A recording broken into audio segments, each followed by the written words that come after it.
Montana Territory, 1876. The hard spring sun beat down on Timber Creek, a frontier settlement clinging to existence at the edge of civilization where law was a suggestion and survival demanded grit. Rumors carried farther than justice in these parts, and no one knew this better than Florence Caldwell. At 21, Florence had known more heartache than most twice her age. Tall and slender, she carried herself with quiet dignity despite whispers that followed her around town like unwelcome shadows.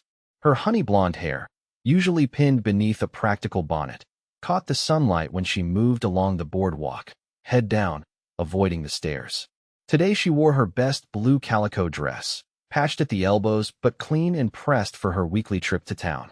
Florence clutched her market basket tighter, her knuckles white with strain. She'd learned young that the frontier rewarded silence and self-reliance. Sharing your heart only left you vulnerable to those who'd use it against you. Even now, for years after arriving in Timber Creek, the whispers continued. "There goes that Caldwell girl," came the predictable murmur as she passed the mercantile. "Poor thing. Father a drunkard, mother who knows where. Raised by wolves, practically." Florence kept walking, face impassive as stone. The harsh Montana wilderness had taught her one undeniable truth: rely on yourself alone. Dreams of belonging were dangerous luxuries she couldn't afford. Her only goal was to keep the small homestead her father had abandoned running, to prove she wasn't the failure everyone expected her to be. Connection, love, those things weren't meant for girls with her history. Not here, not anywhere. What Florence couldn't see was that in a town built on secrets, hers were merely the most visible. At the mercantile counter, Mrs. Peterson's lips pressed into a disapproving line as Florence approached. "Will you be paying your account this month, Miss Caldwell? It's 3 months past due." Florence swallowed hard. The winter had been brutal, and the early spring hadn't brought the relief she'd hoped for. "I have half now. The rest when I sell the calf next month. I'm not running a charity." Mrs. Peterson's voice carried, intentionally loud enough for others to hear. "Your father left debts all over town before he disappeared, and now you're following the same path." "My father's debts aren't mine," Florence said quietly, though she'd been paying them off for years. A voice from the doorway cut through the tension. "Put Miss Caldwell's purchases on my account, Mrs. Peterson." The man who strode into the store wasn't a stranger to Timber Creek, though he'd only arrived last autumn. Daniel Tucker stood 6 feet tall, his lean frame hardened by years of ranch work despite being only 25.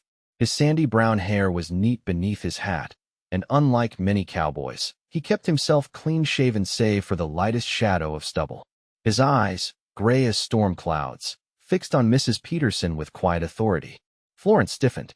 "I don't need charity, Mr. Tucker." "It's not charity," he replied, his voice carrying a gentle firmness. "It's an advance. I need help at the Crooked Pine for the spring branding, and I hear you're the best hand with a needle in the territory. My men's gear needs mending before the drive." The proposition struck Florence like a physical blow. Work was what she needed, but accepting it so publicly felt like confirming every rumor that she was failing, just as everyone expected. Mrs. Peterson's eyebrows rose. "Well, I suppose that's different then." As Florence left the store, supplies in hand, Daniel fell into step beside her. "I wasn't lying about needing help, Miss Caldwell." "Why would you do that?" she asked, voice tight with suspicion. "Everyone knows my reputation." Daniel adjusted his hat, shielding his eyes from the sun. "Reputations are just stories people tell. I prefer to make my own judgments." He glanced at the fading bruise on her wrist, visible where her sleeve had pulled back. "Seems to me a woman running a homestead alone shows more grit than most men I've known." Before Florence could respond, a commotion erupted from the saloon. A man stumbled out, whiskey on his breath even at this early hour. "Florence Caldwell," he called, loud enough for the entire street to hear. "Your pa owes me $50. Said you'd make it right if he couldn't." Florence froze, humiliation burning through her. This was exactly what she'd feared, her father's sins laid at her feet in public. What happened next changed everything in Timber Creek. Daniel stepped between them, his stance casual, but his eyes hard as flint. "Mr. Jameson, Miss Caldwell isn't responsible for her father's gambling debts. If you have a grievance, take it up with the man himself. That coward ran off months ago." Jameson spat. "Said she'd settle up. Hinted at how to." His leering smile made his meaning clear. Daniel's hand shifted to rest near his holstered Colt, though he never touched it.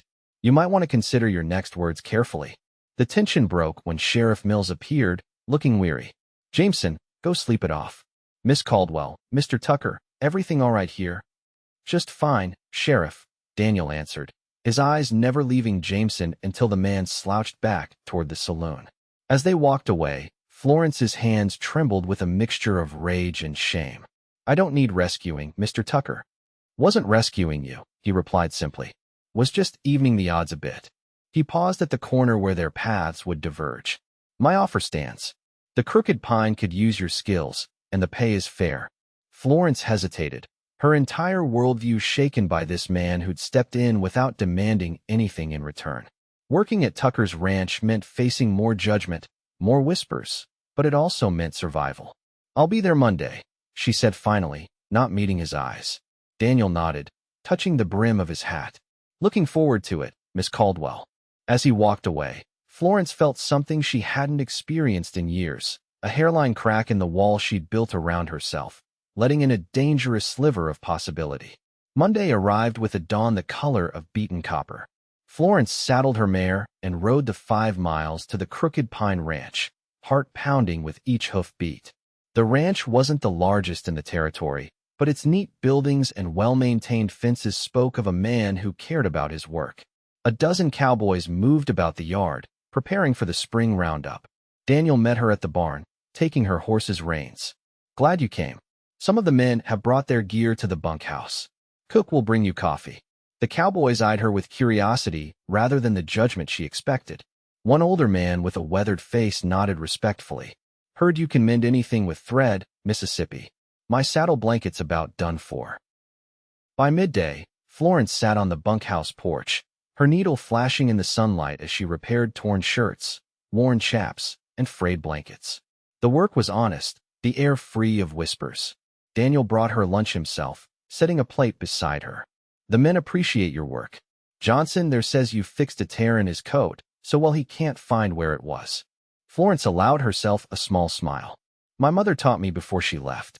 Said a woman who could sew would never starve. Your mother left? The question was gentle, without judgment. Florence's needle paused. She never spoke of this, but something about Daniel's quiet presence made the words spill forth. When I was 12, Pa took to drinking after the drought of '67 wiped us out. She couldn't bear it anymore. And you stayed. Had nowhere else to go. She resumed sewing, the rhythm calming her. Pa taught me ranching before the whiskey took him. Said I was a natural, better than any son. A bitter laugh escaped her. Fat lot of good that did me when he vanished last year, leaving nothing but debts and a half-starved homestead. Daniel sat beside her, careful to maintain a respectful distance. Yet you're still there, fighting for it. Stubbornness, that's all. Florence tied off her thread. The land's the only thing that's ever been truly mine. A commotion in the corral drew their attention. A young cowhand was struggling with a skittish colt, his movements growing increasingly frustrated. Without thinking, Florence set aside her work and strode to the corral. You're scaring him, she called to the cowboy. He needs gentle hands. The young man scowled. What would a woman know about breaking horses? Florence climbed the fence, ignoring the men's surprised looks. I know that colt's more afraid than mean. May I? Daniel appeared beside her. Let her try, Jenkins. Florence approached the nervous colt slowly, speaking in a low, even tone. I know you're frightened. This world's a scary place when everyone's trying to break you. The horse's ears flicked toward her voice. Gradually, she moved closer until her hand rested on his quivering neck. Sometimes it's easier to fight than surrender, isn't it? Within 20 minutes, the colt was following Florence around the corral, nickering softly when she stepped away. Daniel watched from the fence, something like admiration in his eyes. Remind me never to doubt your ranching skills, Miss Caldwell. For the first time in years, Florence felt a flush of pride rather than shame. My father did teach me something useful after all.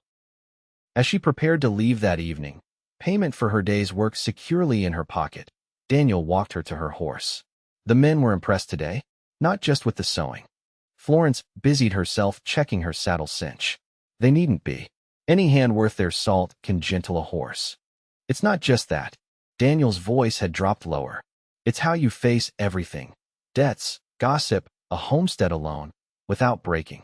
You don't know me well enough to say that, Mr. Tucker. Florence swung into her saddle. I'm just doing what needs doing. Daniel's hand rested briefly on her horse's neck. I'd like to know you better, if you'd allow it. The words hung between them, dangerous and tempting. Florence gathered her reins. I'll be back Wednesday to finish the mending. As she rode away, the wall around her heart cracked a little wider. The next 2 weeks established a rhythm. Florence rode to the Crooked Pine 3 days a week, mending and helping where needed as the ranch prepared for spring roundup. The cowboys grew accustomed to her presence, even seeking her advice on breaking difficult horses. Daniel found reasons to work nearby, their conversations growing from cautious exchanges to genuine dialogue. He spoke of his years driving cattle up from Texas, of losing his parents to fever and building something of his own here in Montana. Florence found herself sharing small pieces of her own story, how she'd learned to shoot from her father during better days, how she'd kept books for traders passing through when money was tight. One evening, as thunderclouds gathered on the horizon, Daniel walked her to her horse, as usual. Storm's coming. Let me ride with you. I've weathered storms before, Florence replied, though the darkening sky made her uneasy. No doubt. His smile was warm. But company makes any journey easier. They were halfway to her homestead when the storm broke, sheets of rain reducing visibility to mere feet. Lightning split the sky, sending Florence's mare rearing in panic. This way, Daniel shouted over the downpour, guiding them toward a line shack nestled among a stand of pines. Inside the small cabin, they dismounted, leading the nervous horses into the attached lean-to. Florence stood dripping in the doorway, suddenly acutely aware of their isolation. Daniel lit a lantern, moving with efficient grace to start a fire in the small stove. You're soaked through. There should be some dry blankets in that trunk. Florence hesitated, her mother's warnings about propriety warring with practical necessity. Finally, she retrieved a rough wool blanket, turning her back to change out of her sodden outer garments. When she turned around, Daniel had done the same, his wet shirt exchanged for a dry blanket draped over his shoulders. The lantern light cast shadows across the planes of his face as he stoked the stove. We might be here a while, he said, nodding toward the window where rain lashed against the glass. Good thing Cook packed extra biscuits this morning. They sat before the stove, the small space warming quickly. Florence accepted a biscuit, surprised to find herself relaxing despite their circumstances. May I ask you something, Florence? Daniel's use of her given name sent an unexpected warmth through her. Why do you let them talk about you the way they do in town? You could set the record straight. Florence stared into the flames. What would be the point? In their eyes, I was doomed the moment my mother left and my father took to drink. A respectable woman doesn't run a homestead alone. A decent daughter doesn't outlast her family's ruin. Her voice had grown bitter. The truth doesn't matter when people prefer their stories. Daniel was quiet for a long moment. My father was a drunkard too. Florence looked up, surprised. Not the fever story I tell in town, he continued, his expression rueful. He drank away our Texas ranch after the war. Beat my mother until she couldn't take any more. One night, he didn't come home. Found him the next morning, trampled by his own horse while drunk. I'm sorry, Florence whispered. Daniel shook his head. I came to Montana to escape that story. Told myself I'd never be like him. Never let anyone close enough to see the darkness I might have inherited. His eyes met hers across the firelit space. But running from your past just means facing it alone. Something shifted between them in that moment. A recognition of shared wounds, of battles fought in isolation. Sometimes alone is safer, Florence said softly, though the words rang hollow even to her own ears. Daniel's hand found hers in the space between them. And sometimes it's just lonely. The storm raged outside, but within the cabin's walls, Florence felt something long frozen begin to thaw. They returned to her homestead at dawn, the world washed clean by the night's tempest. As Daniel prepared to leave, he paused by his horse. The spring roundup starts next week. We could use another skilled hand. When she began to protest, he added, not charity. Fair pay for fair work. Florence surveyed her small homestead, the leaking roof, the sparse fields she couldn't possibly tend alone. Pride had kept her struggling in solitude, but pride wouldn't feed her through another winter. I'll be there, she said finally. The spring roundup transformed Florence's world. For 3 weeks, she rode with the Crooked Pine Cowboys, her skills with horses and cattle earning reluctant respect even from the most skeptical hands. Her days were filled with dust and exhaustion, but also with a sense of belonging she'd nearly forgotten. Daniel rode beside her often, their conversations flowing more easily with each passing day. At night, around the campfire, she found herself drawn into the cowboys' stories and songs, no longer an outsider, but part of something larger. One night, as the crew settled for sleep under Montana's vast starscape, Daniel joined Florence at the edge of camp. "The men have a new nickname for you," he said, handing her a cup of coffee. Florence fearless. She snorted softly. "They're easily impressed." "Are they?" Daniel's voice was gentle. "You're the only woman on this roundup, facing the same dangers and hardships without complaint. Most men would find that remarkable." Florence stared into her coffee. "Necessity doesn't make me brave. It just makes me desperate." "Courage isn't about feeling no fear," Daniel replied. "It's about facing what frightens you anyway." His gaze held hers. "What scares you most, Florence?" The question pierced her carefully constructed defenses. Under the endless Montana sky, with only crickets and distant cattle as witnesses, Florence answered truthfully. "Hoping," she whispered. "Hoping for something better only to lose it all again." Daniel's hand found hers in the darkness. "Some things are worth the risk." He leaned forward slowly, giving her time to pull away. When their lips met, Florence felt the last brick in her wall crumble. The kiss was gentle, a question rather than a demand, and when they parted, she found herself trembling not with fear, but with possibility. The final day of roundup brought them back to the Crooked Pine, Florence riding tall beside Daniel as they led the herd into the home pastures. The satisfaction of work well done hummed through the entire crew. That evening, as the men celebrated with whiskey and tall tales, Daniel sought Florence at the stable where she was tending her mare. "I have a proposition for you," he said, his expression uncharacteristically nervous. "Your homestead needs more hands than just you to thrive, and I need someone who understands cattle the way you do." Florence stilled, brush half raised to her horse's flank. "What are you suggesting?" "A partnership." Daniel stepped closer. "Your land joined with the Crooked Pine. We could run twice the cattle, share the work." Hope and suspicion warred within her. Why would you want to partner with someone whose name causes whispers all over the territory? Someone whose father left nothing but debts? "Because I see who you really are." Daniel's voice was firm. "When everyone sees your flaws, or what they call flaws, I only see your courage." Florence's throat tightened. Business partnerships are risky. So are all worthwhile things. Daniel's smile was gentle. "Think about it. No rush." But as Florence rode home that night, her mind raced with possibilities she'd long denied herself the luxury of imagining. 2 days later, Florence rode into Timber Creek for supplies, her roundup wages secure in her pocket. For the first time in years, she entered the mercantile with her head high, prepared to pay her account in full. The conversation inside stopped abruptly at her entrance. Mrs. Peterson's expression was strangely triumphant as she slid a newspaper across the counter. "Seems your cowboy friend has been keeping secrets," she said, pointing to a small article. "Daniel Tucker isn't just any rancher.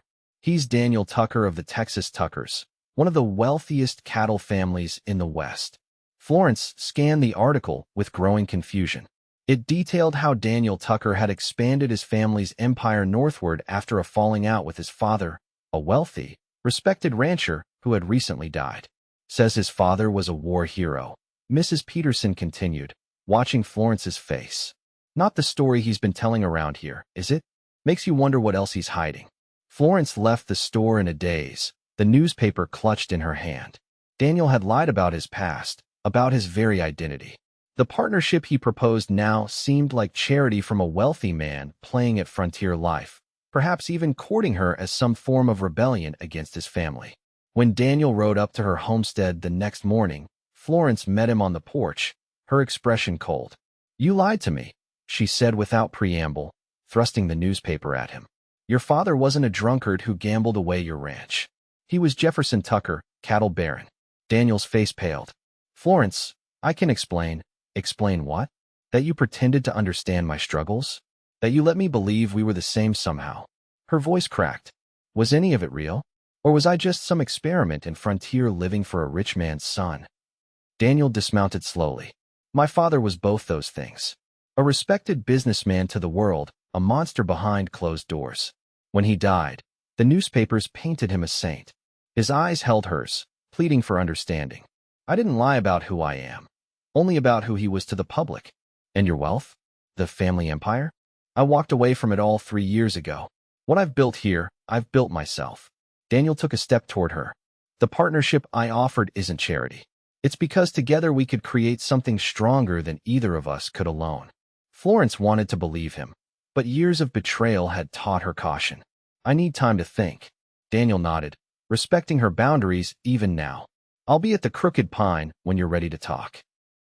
As he rode away, Florence felt the walls she'd briefly lowered rebuilding themselves brick by painful brick.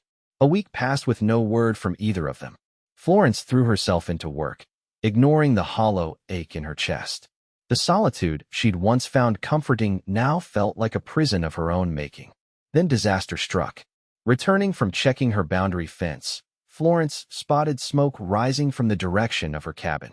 She spurred her mare forward, heart pounding. Her home was engulfed in flames, the small structure already half consumed. 2 men on horseback were driving her few cattle away, rustlers taking advantage of her vulnerability. Florence reached for her rifle, but one of the men spotted her. A shot rang out, sending her diving from her horse for cover. As she rolled behind a water trough, pain exploded in her shoulder. The world narrowed to the burning homestead, the approaching men, and the warm blood soaking her shirt. All she had fought for was slipping away before her eyes. "Look what we found," called one of the rustlers, a man she recognized as one of Jameson's drinking companions from town. The Caldwell girl, all alone, as usual. Florence raised her pistol with her good arm, but dizziness made her aim waver. "This is my land. Get off it." The men laughed. "Not for long. Once we're done here, ain't gonna be nothing left for you to claim." A rifle shot cracked the air, but not from Florence's gun. One of the rustlers yelled in pain, grabbing his arm. More shots followed, and suddenly Daniel was there with 3 of his cowboys, driving the rustlers back. In the chaos that followed, Florence remembered only fragments. Daniel kneeling beside her, his face tight with fear as he examined her wound. The cowboys containing the fire before it could spread to the barn. The rustlers fleeing into the hills. "Stay with me, Florence." Daniel's voice seemed to come from far away. "Don't you dare give up now." Darkness claimed her before she could answer. Florence woke in an unfamiliar bed, sunlight streaming through lace curtains. For a moment, she thought she might be dead, until the pain in her shoulder brought reality crashing back. "You're at the Crooked Pine," came Daniel's voice from beside the bed. He looked haggard, as though he hadn't slept in days. "Doc Jenkins patched you up. Said you're the luckiest woman in the territory. Bullet went clean through." Florence struggled to sit up. "My homestead, the cabin's gone," Daniel said gently. "But the barn and outbuildings survived. Your livestock is safe here." The loss hit her like a physical blow. Everything her parents had built, everything she'd fought to keep, reduced to ashes. "The rustlers. Sheriff's got one in custody. He's talking. Says Jameson hired them to run you off so he could claim your water rights." Daniel's expression darkened. "They'll face justice." Florence turned her face to the wall, unwilling to let him see her tears. "It doesn't matter now. Without the cabin, without funds to rebuild, it's over. They've won." "No." Daniel's voice was firm as he moved to sit on the edge of the bed. "It's only over if you give up. And in all the time I've known you, Florence Caldwell, giving up isn't something you do." "What choice do I have?" she asked bitterly. "I have nothing left." "You have me," Daniel said simply. "If you'll have me." Florence finally looked at him, truly looked at the man who had ridden to her rescue not once, but time and again. "Why? Why would you tie yourself to someone like me?" Daniel took her hand carefully. "Because you're the strongest person I've ever known. Because when I'm with you, I believe I can be better than my father's son." His voice softened. "Because I love you, Florence. Not despite your struggles, but because of how you face them." The words she'd never expected to hear, never allowed herself to hope for, hung in the air between them. "I was wrong to push you away," she admitted quietly. "Wrong to let fear make my decisions. Daniel's thumb traced circles on her palm. We're both learning. The question is, are we willing to learn together? In that moment, Florence realized the truth she'd been fighting. Safety wasn't found in isolation, but in having someone to face the storms beside you. The frontier would always be harsh, but it didn't have to be faced alone. Yes, she whispered, and watched as Daniel's face transformed with joy. 3 months later, Florence stood on the porch of a new cabin, larger and sturdier than the one that had burned, overlooking the combined lands of her homestead and the Crooked Pine Ranch. Her shoulder had healed, leaving only a small scar as a reminder of how close she'd come to losing everything. Inside, friends and neighbors gathered to celebrate not just the new home, but a new beginning. Sheriff Mills had personally delivered news the week before that Jameson had been sentenced to 10 years for the rustling scheme. Mrs. Peterson, chastened by the town's changing opinion of Florence, had brought a quilt as a peace offering. Daniel emerged from the cabin to join her, sliding an arm around her waist. The gold band on his finger caught the afternoon sunlight, matching the one Florence wore. Their wedding 2 weeks earlier had been small but joyful, attended by the Crooked Pine Hands, and even a few townspeople who had revised their judgments of the Caldwell girl after learning how she'd fought for her land. Having regrets? Daniel asked, nodding toward the crowd inside. Florence leaned into his embrace. Not one.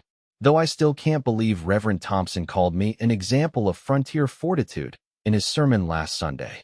Last year he wouldn't meet my eye in town. Daniel laughed. People change their stories when confronted with the truth. His expression grew more serious. You know, when I first saw you in that mercantile, standing tall despite everything, I thought you were the bravest person I'd ever seen. I wasn't brave, Florence countered. Just stubborn. Sometimes they're the same thing. Daniel pressed a kiss to her temple. You taught me that courage isn't about being fearless. It's about facing your fears and moving forward anyway. Florence looked out over the land that had once been her prison and was now her kingdom. The combined ranch was thriving under their joint management, her knowledge of the local terrain complementing Daniel's business acumen. More importantly, the emptiness that had defined her life for so long had been filled, not just with love, but with purpose, partnership, and the knowledge that she was valued for exactly who she was. We should join our guests, she said, turning toward the door. Daniel caught her hand, pulling her back for a proper kiss. They can wait one more minute. I'm still getting used to the miracle that you're my wife. Florence smiled against his lips. And I'm getting used to the idea that some battles aren't meant to be fought alone. As they walked into their home hand in hand, Florence felt the final remnants of her old belief system fade away. The frontier hadn't changed. It was still unforgiving, still demanded strength and sacrifice. But she had changed. She had learned that true courage sometimes meant opening your heart, even when the world had given you every reason to keep it locked away. And in that courage, she had found not just survival, but a life worth living.